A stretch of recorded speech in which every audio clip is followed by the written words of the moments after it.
All right, my friends, Todd Falcone here, back with another episode. And oftentimes I'm bringing in very successful people in the direct selling network marketing profession and interviewing them about their success. And the gentleman I have with me today is somebody that we go back a ways, I think over 20 years. And I'm actually looking forward to this because it's interesting, even though people that I've interviewed, I've known many of them for decades, I always get a chance to uncover things that I actually don't know about them. So it's going to be a discovery for me today as much as it is for you. And I'm just super excited to bring my friend Muzafer Najfi to the table. And we're going to have a conversation about success. You're in Phoenix, right? Is that right?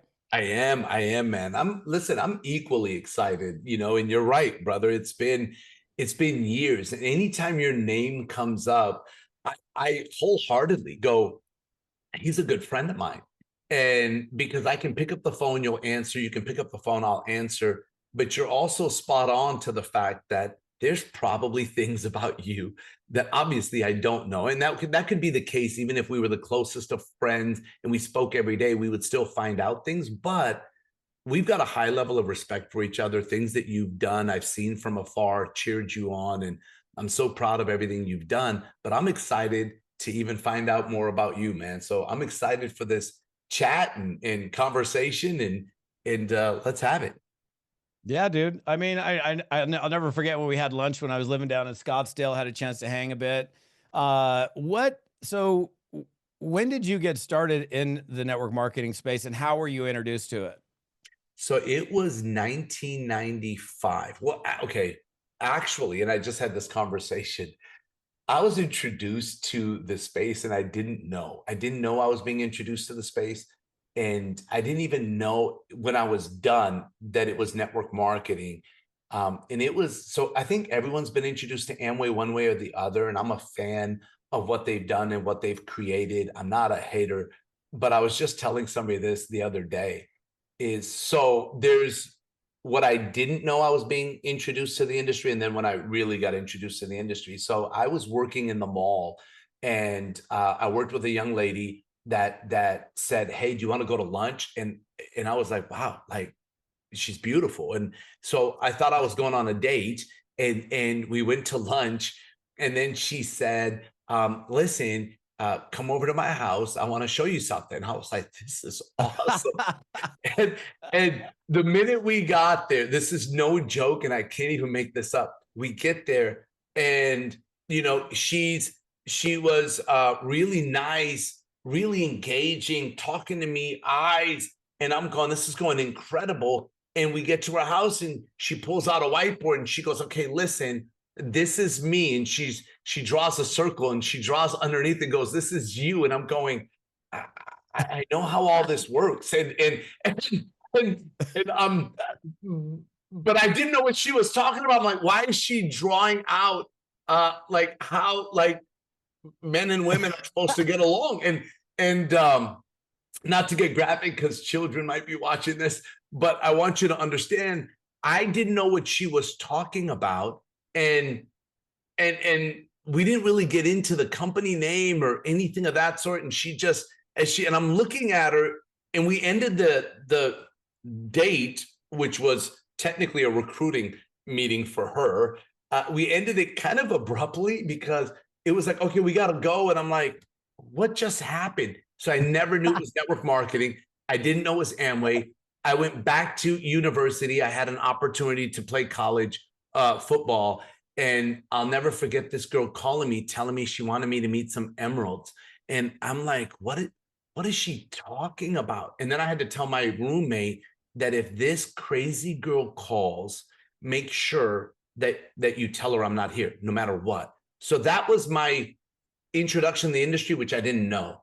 Then there was my real introduction to the industry was I got injured playing football my senior year. I tore my ACL, MCL, and PCL ligament in my right knee.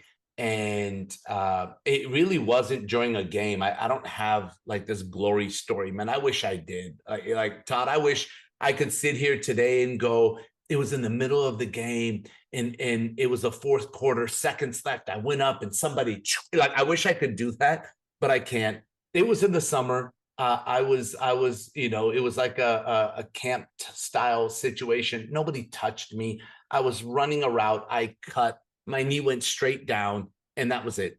Like all three ligaments at the same time. I was done, and I had surgery.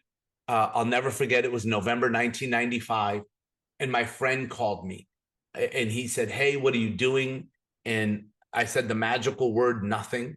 And he said, "I'm on my way to pick you up. We're going to a meeting." And I said, "Fine." And I hung up, and it was a Sunday, and I'll never forget it. And I was watching football, and I'm on crutches, and he's on his way to pick me up, and I'm going, I don't want to go to a meeting. So I called him, and he didn't answer. So I paged him because we didn't have cell phones back then. Pagers. Like, so and for those of y'all that are watching this, and if you're saying what's a pager, oh my God, we need to have a different conversation. But I paged my friend, and I put in my code. Todd, if you remember, we used to have a code. Oh yeah. So you knew it was us. Mine was my football number. And then in our group of friends, if it's an emergency, we never put 911 because that was overused with pagers. So if it was a life or death situation, we would put 811. And the rule in our friendship group, in our homie group, like the rule was if you see 811, you stop and you call, because one of us, like, we grew up in a bad neighborhood. So that means somebody's like in trouble. So I was 811ing him, and he didn't stop to answer. He showed up at my house, and I was so upset. I'm like, I 811'd you. He goes, "Man, get out, get in the car." He's like, "You were trying to get out of the meeting, get in the car." And I did. And that's how I got taken to my first company. And I fell in love when I saw it. I pulled up to this beautiful office on a Sunday. There was nobody there. There was this black Lexus SC400 in the parking lot. And I was like, wow. And it was on the other side of town. Like, I lived in the inner city, like Minneapolis, North Minneapolis, Brooklyn Park, Minnesota area. And we were going to Edina. And Todd, you may not know what that is. And only if a Minneapolis kind of area person would know this, but it's like going to the nice area. And when you get into the nice area, the air smells different. The trees look different. And we were at this glass building, and I walk in, and there was this guy that was 24 years old, in a suit, and he had on cufflinks. And I remember going, oh my God, he's got over there people type money. Like that's them people over there money.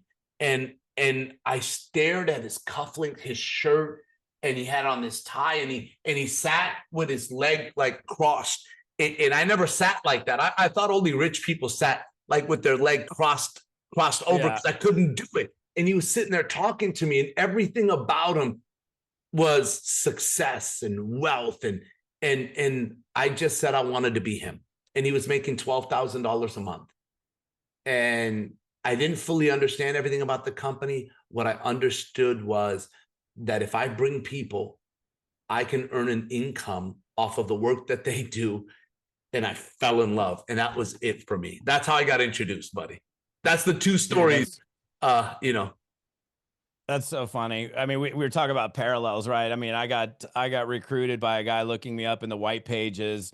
I thought I was going to a job interview, drive down to Irvine. I remember the building 18201 Von Carmen, Suite 610, greeted by a beautiful girl behind the desk who was super nice, and sat in a briefing. And still, as a briefing was going on, I'm like, okay, this is a weird interview. But like you, I saw potential. Like, it was like, I got it. And I think in both of our cases, it sounds like neither of us really had any kind of obviously not any prior experience, but none. no baggage, no a friend, a relative, an associate that did one of those things, for example. So we went in green. I didn't know open. pyramid deals. I didn't know. My friend tried one of those. Exactly what you're saying. Nothing, Todd. I knew nothing. So let's talk. So you obviously joined that company. I did. So it cost $5,000 to start. Yeah. After tax and shipping. $5,000 in what year is this? 1995? 95. And after tax and shipping, it was $5,750. I'll never forget it. and I didn't have the money. I mean, I told you the neighborhood we lived in. My mom and dad made $30,000 combined income, combined. There was no way. And I tried everything. I didn't have credit card. My credit was shot. I was as broke as can be. And I remember going to my mom, and I asked her if she would help me. And obviously the answer was no. And then but the seventh time I went to my mom, literally 7 times, but it wasn't like, Mom, will you help me? No, Mom, no. I went and thought it out. The seventh time I put a plan together and I said, Mom, if you co-sign on a loan for me for $6,000, my loan payment will be $127 a month. If I can't make the $127 a month payment, I'll quit this business. But I'll never hurt your credit. And my mom looked at me and she said, and I said, Mom, do you love me?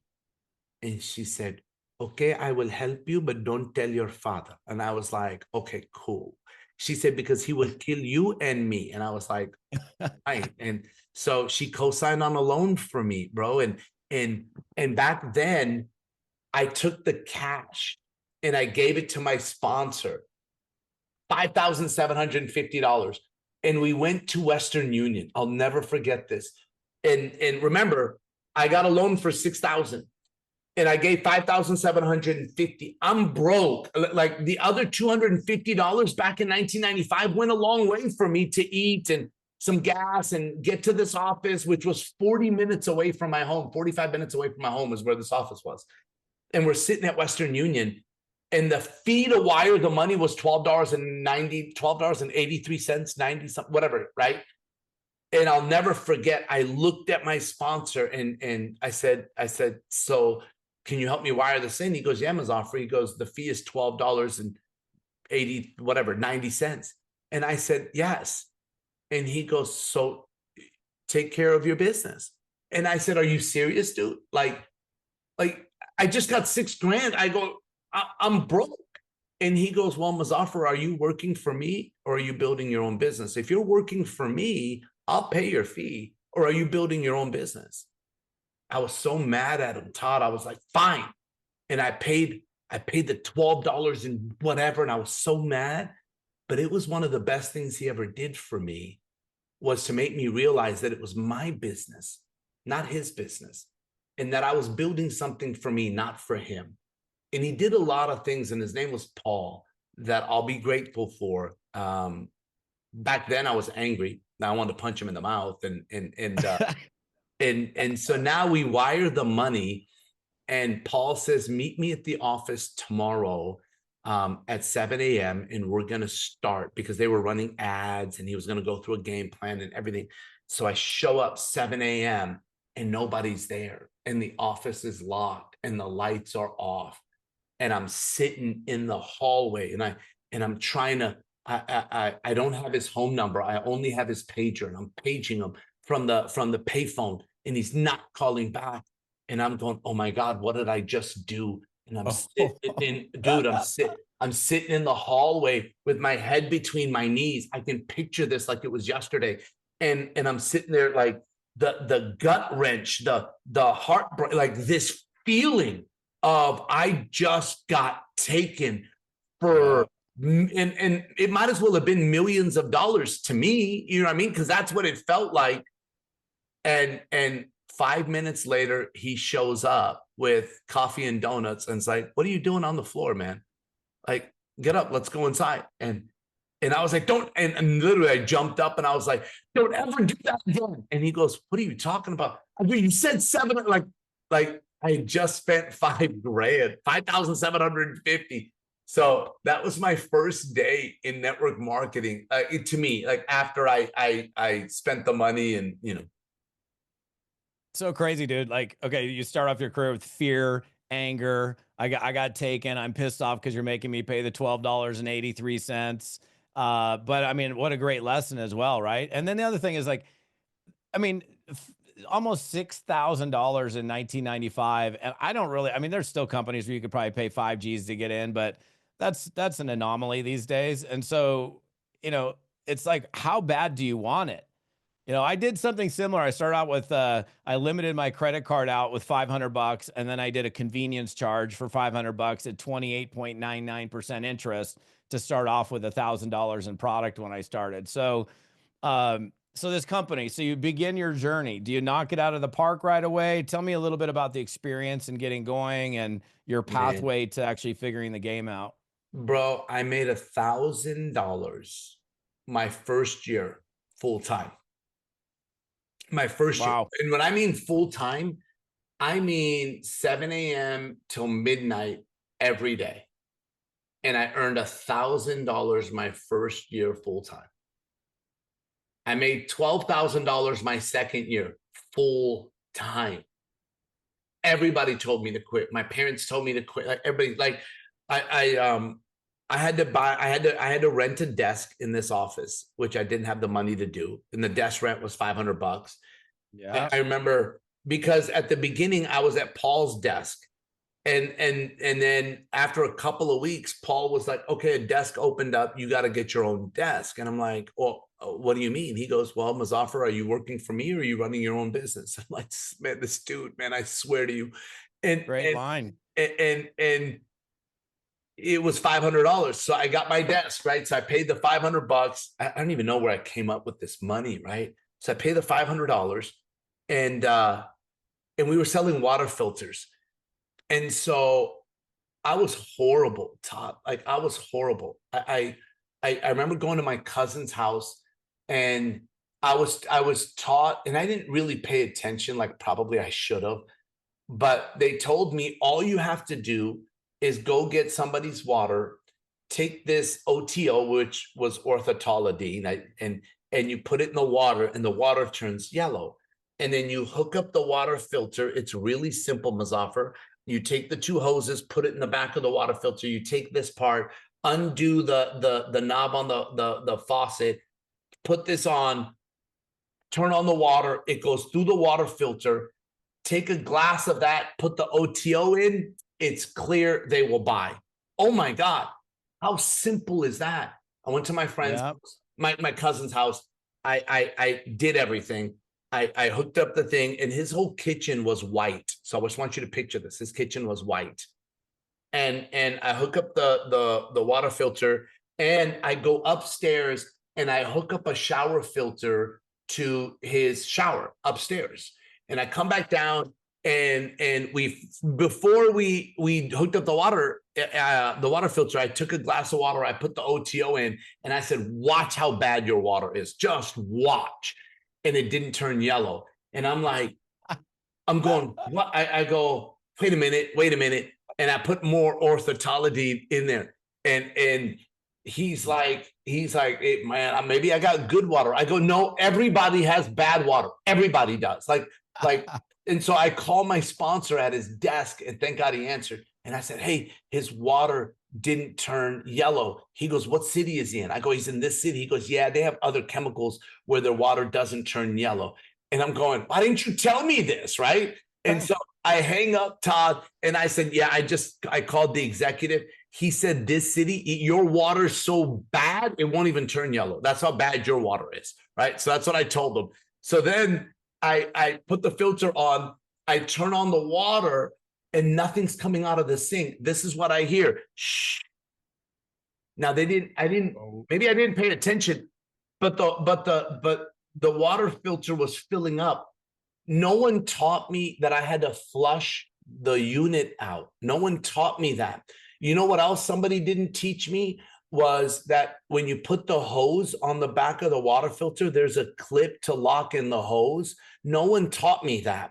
So the water's going through and I hear shh, and it's going through the carbon that's in the filter. And all of a sudden the hoses, because the water pressure come loose and they start going all over the place. And all this black carbon is shooting all over my cousin's kitchen. And I'm going, oh my God.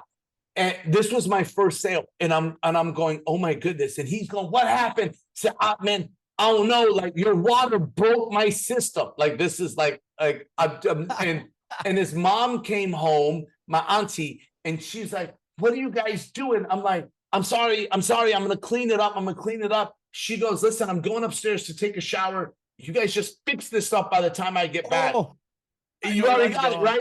And so I'm going, okay, so we're cleaning up, all of a sudden this scream, because what happened was when she turned on the shower, I didn't flush out the shower unit. So when the water goes through, the first thing that came out was dark gray and charcoal, which went all over my auntie. Did they buy? No. Did they sign up? No. Did they hate the industry? Yes. These were I've got so many of those stories, Todd. I failed miserably over and over again. But every time I failed, because I went back to the office and there were people succeeding, I was in an incubator. I was talking with a mentor of mine today, and me and her were talking, and she was like, Muzafer, it was because of that incubator. I said, I know. I went back to the office and I brushed off a bad experience because everybody was positive, upbeat, dressed up, taking calls, setting appointments. Like I saw it happening in front of me, and that's what kept me in the game. Bro, if I would have had to go home after that meeting and hear my parents say, what are you doing? You're wasting your life. Like my parents hated the industry and they told me to quit every day of my life. But I went to the office. I lived in the office. I was around that energy, that positivity. And I saw people signing up with people. And I remember sitting there going, I got, what are they doing that I'm not doing? What are they doing that I'm not doing? I got to get this. And that's what kept me alive, man, in this game. Dude, it's so crazy. So many similarities between you and I. I knew that we started in the same organization. I got started, I don't know, 5 years before you did, but you know, the whole filter, the GAC filter, just spewing carbon everywhere, not flushing the unit. I flushed my unit, by the way, just so you know. I paid, You paid but attention. I had a guy do the same thing, and he's like, "Oh my gosh, all this black stuff came out into the glass of water. What, you know?" And all he could do was complain. So it's also interesting that you come in, you know, the first year sucks. The second year, quite frankly, for the first 2 years from a financial perspective, not much to show about it. So I know why I stayed. Why, like, you kept going back there, you kept seeing people in the incubator, the office, all the positive energy, positive vibe, different way of thinking. I totally get that. Uh, but you know, I'm sure in the midst of those first 24 months, even though other people had access to that, there was people probably dropping like flies, coming in, lasting a week, a month, 6 months, and then gone. Why did you stay? Because my mindset was, if one person can do it, so can I. Like there are people that had success, Todd, and we breathe the same way. We put our pants on one leg at a time. And I didn't know of another industry that a guy like me was going to go make ball player type money. And the reason I say that is because I wanted to play professional football or basketball, and it didn't happen. And my friends went pro. My friends made it to the pros. And I was the broke friend. And I wasn't going to go become a doctor. The way that I actually had success in university, to be very candid with you, is I had a lot of friends that helped me with my papers and helped me. And because I played football, I got a lot of help. So I can't even say that I honestly felt like my degrees were earned by me. And so when I looked at this industry, I looked at it as my way out. I just had to figure it out. I had to, I remember sitting at training after training, and I'm like, what are they doing that I'm not doing? Like the testimonials would come up, and people like in the middle of like towards the end of a presentation, right? Like when you go through your story, you go through industry, you go through company, you go through product, you go through compensation plan, then there's testimonial, and then there's close, training, and follow up.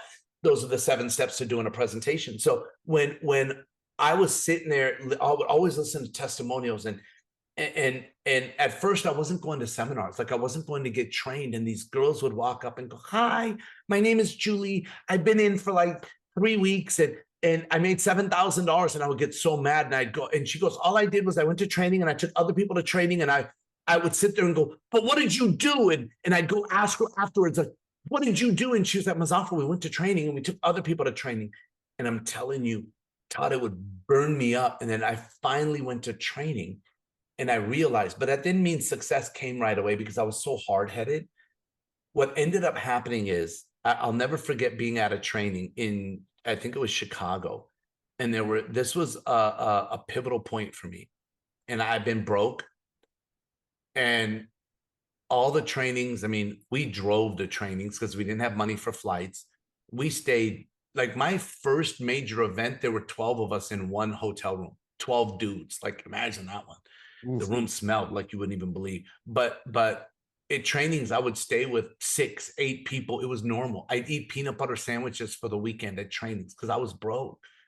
And I was sitting at a training, and one of my really good friends, he was a choreographer for Prince, like Purple Rain dude. Remember him, right? Oh And his yeah. name was Eddie. And Eddie was in the business with me. He wasn't on my team, which he should have been, but he wasn't. And we were at the train together.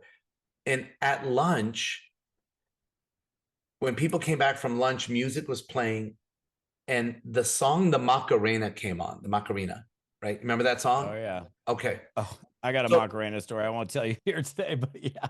so the whole room is doing the Macarena, right? And now me and my friends used to go to clubs, and the circle would break, and we were battlers. Like we would battle on the dance floor. That's what we would do. We would battle people. And my buddy Eddie was a choreographer, and my other friend was a choreographer. And so we were in that world. And I'm looking at people doing the Macarena, and I'm standing like this in the back of the room. I was so stupid. I couldn't stand the song. I was like, this is stupid. And Yeah. they were doing that whole thing, right? Yeah. And I'm like, it's Yeah. so Yeah. dumb. And I'm looking at Eddie, and Eddie said to me, and I'll never forget it. And he was like, you see all of those people? And I said, yeah. He goes, you know, they're making more money than us. I go, I get it. He goes, what if we did what they did? I said, Eddie, I'm not doing the Macarena. I go, it's stupid.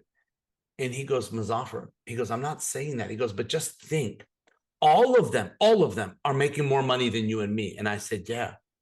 He goes, okay, so you won't do the Macarena. I said, no. He said, what dance would you do? I said, something like that. That's fun. We do the electric slide. He goes, okay. He goes, so what if we do everything that they're doing? I said, Eddie, I'm not doing the Macarena. He said, hold on. What if we do everything that they're doing, but we do it to the best of our ability? I go, what are you talking about? He goes, let's go take the Macarena and the electric slide and put it together. And we go do it our way. But we do what they're doing. They're dancing, having fun. They're this, they're that. But we do it to the best of our ability. And he goes, look, man, let's go. He goes, either they're going to laugh at us, they're going to ignore us, or they're going to join us. And so we walked up in front of 700 people to the front of the room. And we got on the stage, and me and Eddie started doing the Macarena and the electric slide combined together. And what happened was, this is what changed my whole life.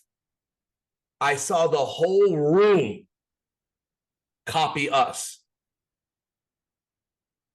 And I had this aha moment of, what if I take everything that's being taught, but I do it to the best of my ability?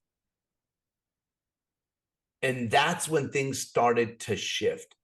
That was one of the days that sticks out to me more than ever. And I always, whenever I talk to my long-term friend Eddie, I always thank him for that. I wish he was in my business with me today, but we wish each other happy birthdays, because he and I and a couple other friends were all born on a 7. He's December 7th. My other friend is June 7th. I'm August 7th. So we always wish each other.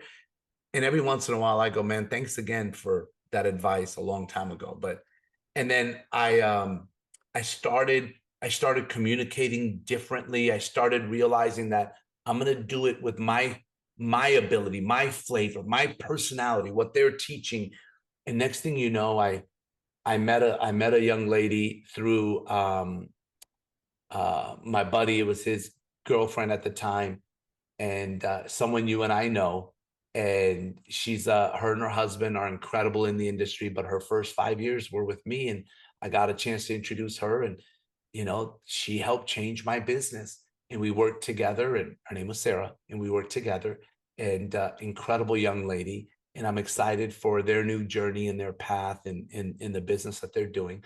But so, and then I moved away to Kentucky and found another leader, and then I started duplicating, and then my income jumped, and I got over 100 grand, and then it more than doubled, and then it more than doubled, and then that company ended in May of 2000. So that's How what long was started. it before? So you're in, you make 1,000 the first year, 10 grand the second year. I want to point this out because so many people come into the network marketing space, and if they're not making X by 6 months, they're toast. They're gone. I mean, we know the numbers are incredibly high where people just give up. And I get it. You saw other people succeeding. It kept you in. You came from the other side of the tracks, and all the things you were seeing, like as you're saying all this, like, bro, we have such a similar, not only background, because we started in the same, essentially same organization, same group of people, but very similar life experiences, right? You're witnessing, man, if she can do it, if he can do it, I can do it. And yet so many people come into the business and they still have that, but then they don't make it. How long was it for you from the point of joining that company before you had your first, whatever we could consider a decent month, like a 5 grand or $10,000 a month? Third Like, year. was it third year? Okay. So guys, listen, Muzafer 3 years in before he had a decent month. And I'm not saying, oh, it happens that way for everybody, because you and I both know there are people that have come in and, like, month two, month three, there are, first year they make 100 grand, which is very possible. Is it the norm? Not necessarily, but that stick to that staying power. Let me ask you this question. I mean, this is going to be an opinion question, but why do you think so many people just don't have, even though they have the access to what we have had in the past, probably even more? What do you think the reason is that people don't stick it out long enough? I think there's multiple reasons. Number one is so many people are they have this, we've become such an instant based society. We become, everything is quicker, shorten it, faster. So when you look at it, is quite a few things. Think about this. Communication is not the same for when we were growing up compared to what it is today. Today, somebody's going to text you TMI, too much information. TMI, that's what they're going to text you, 3 letters. Today, if you put the wrong capital, if you capitalize the wrong word, it sends the wrong like, people are shortening and shortening communication because they're such on a quick now. They scroll through videos, don't even watch the whole video. You send somebody information, they don't read the whole thing. People want things now. Number two is there's so much access and information to other people's success out in the world that people look going, why them? Why not? Like, if I just do that, and people have this lottery syndrome. If I can just find the right video that will go viral, then I can become an influencer. And people are trying to find a shortcut to every shortcut, a shortcut to every shortcut. So when they get involved in network marketing and they see, like, there are people making big money, I meet people that go, okay, well, how do I do it faster? It's this mentality of, if I'm not doing it fast, then I'm a failure. And their attention span has become less and less and less. And I think a combination of all of it, and you see people living these lifestyles. You see kids today that are 12, 13 years old, 5 years old, 12 years old, that are making over $1 million a year. And you're a 35-year-old grown man, and you get involved in a network marketing business, and you go, well, I just made 50 bucks. This sucks. I'm gonna quit. What they don't realize is what are you quitting to? Like, what are you quitting and going to? Like, if somebody's working a traditional 9 to 5 and they have a job or a career, which I'll never put down, right? Because you have to pay your bills, you have to feed your family, and you find a network marketing business. The thing that I teach people in every game plan that I do, every game plan, you sign up, you don't sign up. If you have a second appointment with me, the very first thing I teach people, number one, is you have to make a decision, not to start, because anybody can start, but you have to make a decision to finish. Make a decision to finish this one. If you're willing to make a decision to finish, then I will give you my currency, which all of us are born and we've been given a currency from God, which is our time, effort, energy. That's our currency as human beings. Where we put our currency is where we decide if there's a positive ROI, return on investment. For me, my time, effort, energy is the most precious commodity I have. And I'll invest it into people today in my life today that are willing to make a decision to finish because of exactly what you said. People will start, they won't finish. People start a weight loss program, they don't finish. They start a house project, they don't finish. They start a relationship, they don't finish. They start a gym membership, they don't finish. It's just the way society is today. And I wish and pray and hope that we can, like, I would love to get people away from that mindset and get them focused on commitment, consistency, consecutive work, the mindset of I'm going to finish this. Give me someone like that. I don't care what their background is. Give me someone that has those things. Because everyone that asks, like, what is your ideal recruit? And it's someone that has desire. The problem, Todd, is desire cannot be seen. It can only be shown. Like, I can't look at someone and go, oh, they got desire. Once they show it, you go, okay, they have it. So it's going through the process of helping people get out of that now quickness. If it's not within my first 24 to 48 hours, then this doesn't work. No, you're not working it. So sorry, I got on a soapbox for a second because I got triggered. You know what I mean? Because I really want people to win, man. And if you have the ability to be that 12-year-old child that can do a video that catches fire and that becomes your career, there's nothing wrong with it. But even influencers, to me, Todd, if they're not producing content, they're not earning an income.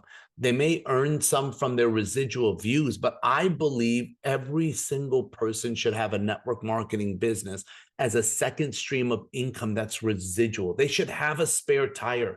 Influencers should have a spare tire to their financial vehicle, and they've got people and followers. Why not get a residual from that? Like, I'm baffled why more influencers aren't in it.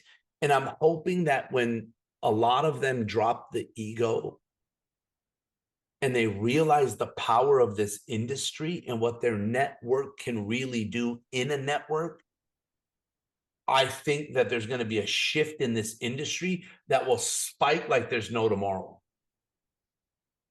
Yeah, it's interesting. I've worked with a lot of influencers that have millions, tens of millions of followers, and yeah, they make money, but a lot of them really, I mean, yeah, granted, some of them make huge money, but a majority of them, they get like free product from some deal, or they get some meager amount of money up front. But then what happens when 1,000 of your followers started using that service that you promoted one time, or that product? Most of them are not getting, you know, the recurring stream of cash flow. And it's interesting, man. You know, we live in a time where there's so many more distractions. Like when you and I started, yes, there were other network marketing companies, there were always other opportunities, but there was no social media. There was really no internet in the early days of our beginnings. And now so it's we like, didn't see all of that stuff. We didn't see it. We only knew what we were in. Yeah. And now it's like, I follow I do a lot of, I just say I do a lot of stuff in crypto, and I'm on this website that's always live. And it's like these 17-year-old pimple faced kids that are trading meme coins on the Solana blockchain that'll make like, you know, $600,000 a month. And it's just insane. They're probably former gamers that found it. And it's like, I'm 58 and I'm looking at that. I'm like, dude, how can I not figure this out? So we're always going to deal with those kinds of things, you know, comparing ourselves. And then, you know, I think, you know, when I'm teaching, it's like, hey, if I was comparing myself to you, and it was motivating me, and if it was inspiring me to do more, then that's a good comparison. But if it's putting me on my back and making me like, oh, I just can't do this, then that's not healthy comparison. So I you've been in agree. the space for 30 years, hugely Yes, successful. You know, like me and like many others, I'm sure, not really a lot of success out of the chute. Took a little while to get going. That concept of you saying, "Hey," deciding, like planting your flag, and like I'm making a decision not to start, but to do this until I win, no matter what happens, is 100%. you know most people don't even do that, right? And I talk about and teach I've seen you teach, I've seen a bunch of your stage presentations, trainings, and I think a lot of it has, you and I coming from a very the same culture, so to speak. A lot of what comes out of our mouth roots from our early beginnings in education, Yeah, right? So I'm curious, like, when if you were to look back right now, okay, over the last 30 years, and understanding that my audience is really primarily independent reps in network marketing and direct sales companies that are hungry, that have the desire to learn and figure this out, because that's truly what most of my audience is, and company owners and high level people as well. But probably 90% of my audience are those people like, I want to know, I want to understand, I do want to succeed here. If you were to look back at 3 decades of doing this very successfully, granted the first couple years maybe not financial success, but great upbringing and education, I'm sure you learned a ton in the first couple years. ah, What are, like, if you can point your fingers at, these are the things that I did, or these are the decisions that I made that have led me to the kind of success that I've had, that these people can learn from. I just want you to just go for it and just like share, like, what are the things you can point your finger at, that this is a reason, this is a reason, this is a reason why I've won year in and year out for 3 decades. 100% is specialized knowledge. 100% Todd. It's specialized knowledge. It's mentors, coaches, trainers that trained me, and I learned the language because there's power in language. I was guided by mentors. I didn't figure it out on my own, and so many people try to do that. Like I look at what you do for people, bro, your knowledge in the industry, what you've done, what you've created is absolutely incredible. And this is just my belief that if somebody has the ability to be trained by someone like you, coached by you, because that's what happened to me. It wasn't Todd Falcone, but it was somebody similar to Todd. His level of success, his ability to communicate, his knowledge of the industry that coached me. And so when I think about it, Todd, is that's what did it. Is I would sit and learn from someone like you over and over and over again. And so many people, they hesitate on paying to be mentored, but yet they'll go take a loan out to go to university. And by all means, I am never going to knock like higher learning. I won't. I believe in education, but I'm baffled on how somebody will take a loan for 30, 40, 50 grand for 1 year to learn from professors that are earning 150,000 a year, but they won't spend a few hundred to a few $1,000s to get audios, personal time with someone like you that's made six figures in a month to learn how to become successful. Like I don't understand that. So I overly encourage people that if you want the results that I have, be trained like I was trained. I spent a lot of money on my education here, a lot. Probably more than most people have spent on a Harvard education. I spent on my education, and it's something that no one can take away from me. My ability to communicate today is way different than it was 30 years ago. My ability to present today, my ability to train today, my ability to overcome objections, do a second appointment, my ability to sit with somebody and know their personality is way different because of people like you, because of mentors like you. And I remember when you and I first met, I think it was at a seminar. And if that wasn't the first time, it was one of the first times that we had a conversation. And it was at a seminar. And you were there taking notes, but I think you also spoke there. And we're talking a long time ago. And the point is that if your audience is watching, and I know a lot of them probably come to you, Todd, because a lot of people do, and want your guidance and advice from owners to network marketers. And I'm proud, I really am, man, to call you my friend, to see what you, because of what you do for our industry. You're a friend to the industry, and you're a friend to helping people create success. And that's like, if you're asking me to pinpoint it, and pinpoint what's really guided me and developed me, as coaches, man, mentors. Like I have a guy that I look at as a big brother, and he taught me one-liners that I used. He taught me a script to cold recruit somebody that I've used and it's made me millions. His cold recruiting script, Todd, I wrote it down word for word. And it's funny because he and I still talk today, and he's like, Muzafer, he goes, you actually almost teach it better than I taught it. And I go, that means the world to me. He goes, I've seen you teach my script, and I'm honored that you give me credit. I go, absolutely. It's because I use word for word what he taught me. And that's what I you got to do. hear that script, bro. I Yeah, got to hear the script. it's phenomenal. It's what you do for people. You give them language. That'll maybe for a different podcast that we do. We'll go into techniques, man. I'm happy to do it.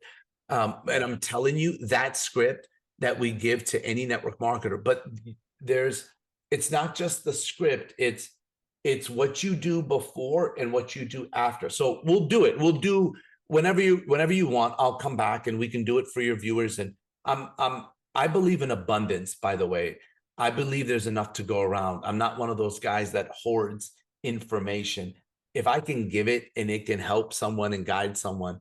But I want to stick to the point of what you asked, because I really hoping that the audience that's listening understands the value of being trained, of specialized knowledge, of having the right professor. And I'm going to say this, there's a lot of people that have written books about this industry.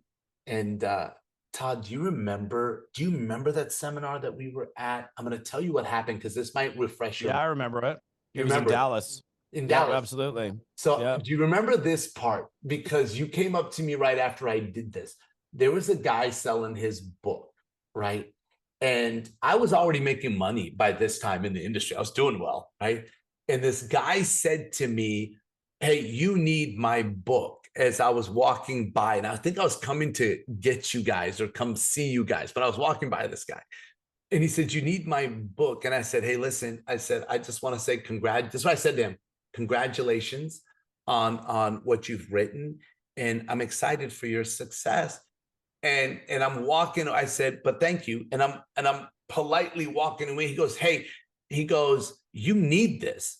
Like, you're going to stay in the same place that you're at unless you do. This is why you need my book. And I stopped and I said, listen, I said, I appreciate it.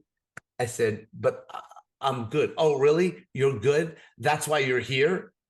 And then I said, okay. I said, let me ask you a question.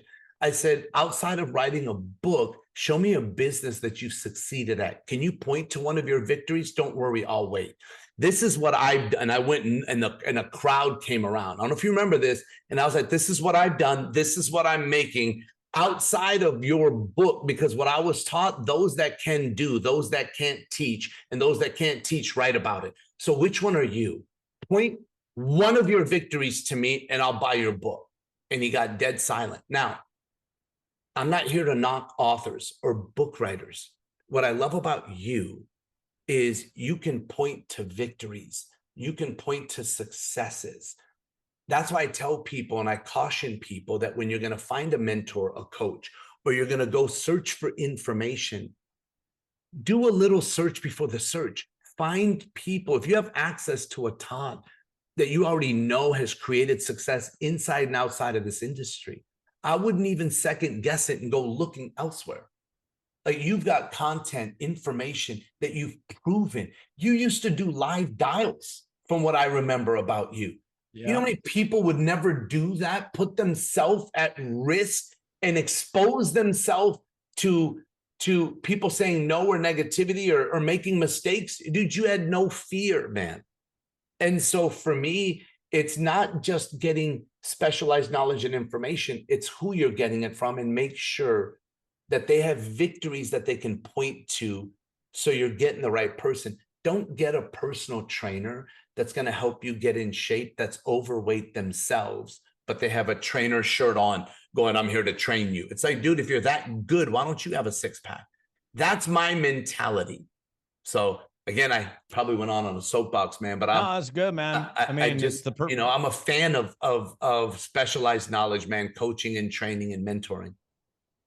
yeah, it's crazy because all I mean, I'm not going to knock, the college institutions necessarily. Both of my boys are probably getting ready to go off to college this fall. And I think it's a lot of social development. And if you're going to learn to be a doctor or, a chemical engineer or something highly specialized, interestingly enough, Absolutely. then, they're going to need that education. And I think it's mostly about social development and maturing. But pretty much everything that I've learned about being successful in business, I'll say 100% of what I've learned about being successful in business happened after college. And, going to the seminars, going to these events, buying, like you and I both have invested hundreds of thousands of dollars in our education post college, acquiring the specialized knowledge. And yet people will, I find it fascinating. Like, okay, regardless of what my training, I've got a bunch of different training programs that are all specialized knowledge on how to do this specific thing in network marketing. And Right. people will be like, oh, I'm going to go buy, a lunch for two at McDonald's, which these days is probably $50. I haven't eaten there in years. But then, here's for example, my script book that'll put all the right words in your mouth for every conceivable situation. And they'll be like, meh, I'm not going to buy it. And I'm like, and then yet they're wondering, well, how come I'm not being successful? Uh, and again, this isn't like, here, let's promote Todd Day. I don't care where you get the specialized knowledge. If somebody, and the other point you made about that, I remember that situation at that event. In fact, I remember the exact location, what hotel we were at, because I got food poisoning that weekend by eating a raw oyster at the seafood restaurant that was in there. Worst sick I've ever been in my life. the And I the remember your shirt concept of, because you had a shirt that folded over and it had a print on it. yeah, those are my old Robert Graham shirts, The bro. Robert And Graham shirt. That was it. it's funny because I wore those. I started speaking in a suit and tie. I never wear suit and tie anymore. I don't ever wear a tie. You and I both have, like, we can go into the clothing conversation as well. I mean, we both have a history in buying amazing suits, but um, I still wear I suits. I like oh suits. I'll wear a suit, but I don't wear a tie anymore. Yeah. And I any do of my suits, sometimes. I do sometimes. dude, you look good. You look great in a suit. So Thank you, man. I feel like Thank getting you. choked. I feel like I'm getting choked when I'm on stage. So I started wearing more casual, still business, but business casual. And my wife, I remember she saw me the first time I spoke, not in a suit and tie. And she's like, oh my gosh, don't ever wear a tie again. Because I was like, my fluidity was released by doing so. And I don't know where I was going with that point, but the idea of No, we were finding talking about the somebody. guy, and you remember being there, and then I went on to your shirt, and we went into a whole different Yeah, direction. no, my point is, like, learning from somebody who's been there and done that and proven themselves. Like, I would never go learn to play golf from a guy who read a book about golf or who's never played. I'm not going to go learn to go steelhead fishing or go skiing or any of the things that I do unless the person that is teaching me has actually done it and has had a track record of succeeding in it. Not tried it, but succeeded at it. So, uh, let me ask you this.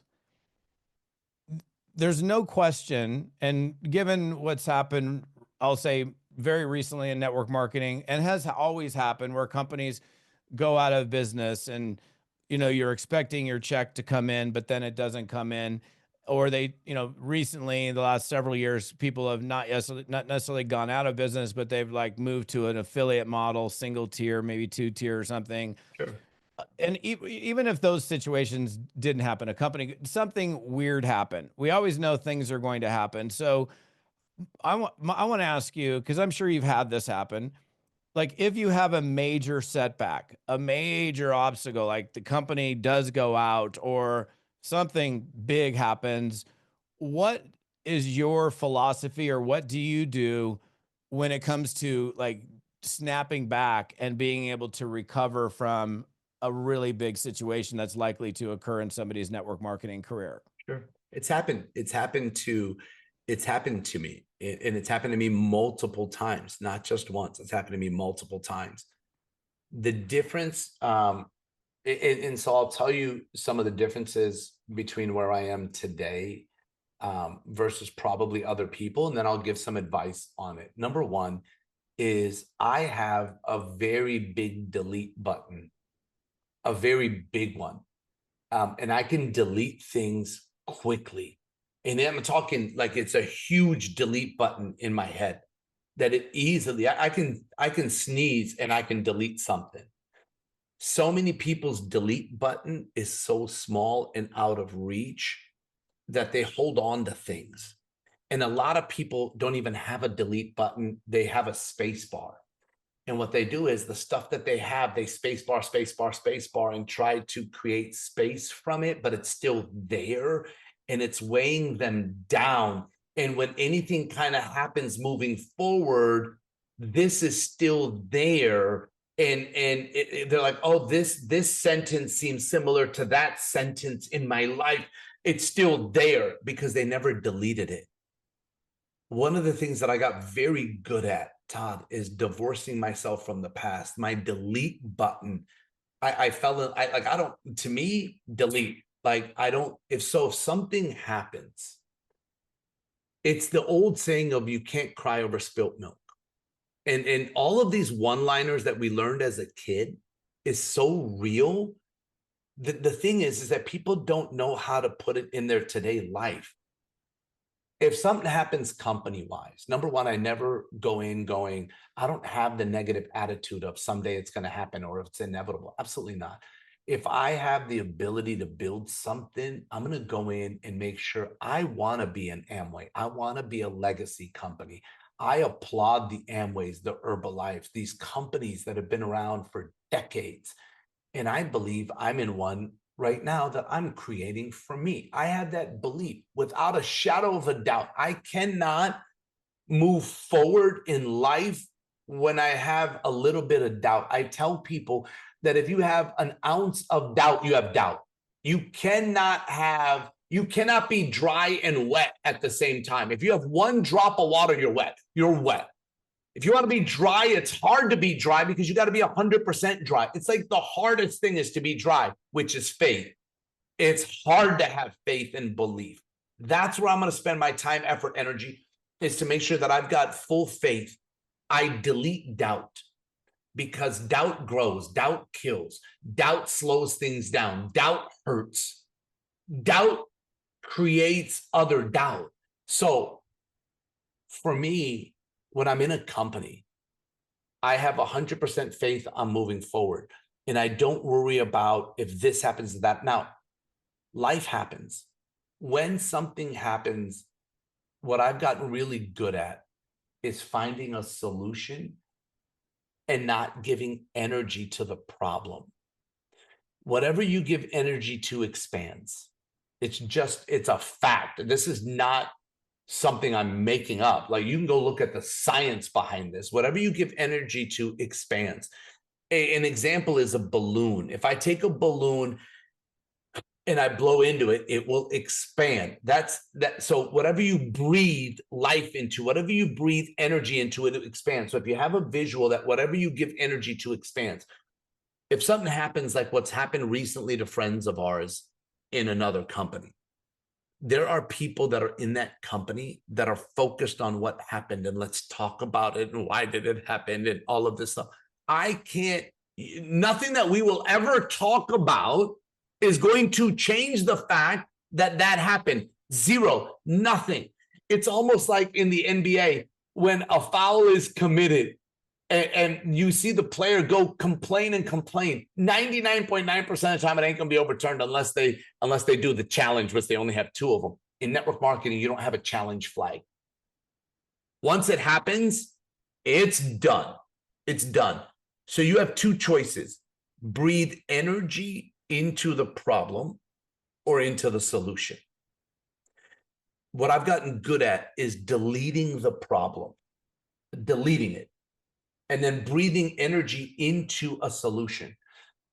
How I build my business is I build it through real relationships. I build it through honesty. I build it through developing and duplicating people. My asset is my ability to duplicate people. And so for me, I've never worried about somebody leaving my business, because if they feel that they have a better sponsor or someone better than me out there, I wish them the best. They're not my property. When I say my asset, it's not the person. It's the asset is my ability to train and duplicate people. It's not the person. And I pour into people, Todd, to the point where I believe without a shadow of a doubt that they know that they'll get 100% from Muzafer every time, from me every time. But if someone feels that someone else is a better sponsor for them, I will be the first to wish them the best.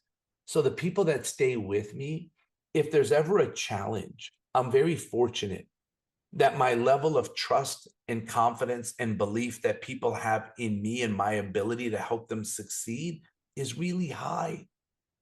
But it's 30 years later. I've developed that. I've earned it. I've created results. So I've proven myself over and over again. I've built 7 of these companies now in this space to one of their highest levels. Very few people have done 7. People have caught fire in 1 or 2. I've been very fortunate to have done it in 7 without momentum. Most of the companies I got involved with didn't have momentum. I was creating the momentum, which is the hardest part of our industry.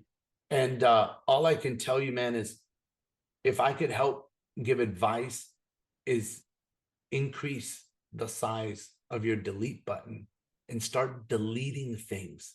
And once you delete it, let it go and breathe energy into the solution and create real relationships that people will stay connected to you no matter what. Because right now, the people that are connected to me, if God forbid there was a situation or a challenge, they would still be connected to me. And they would know that I can go somewhere with Muzafer and we will succeed. That's the goal, right? That you have that. And you have that, Todd. There are people that are so connected to you that they know that if Todd said, hey, I found a business, I think it's going to be absolutely amazing, they would say, Todd, I'm with you, because they believe in your ability to help them grow, develop, and have success. And it's what you've earned it, man. Like, you've built that because of what you've done pouring into people. So hopefully that answers your question. Yeah, man. No, that's beautiful. People hanging on to the past and still talking about it and still talking about it and maybe creating space.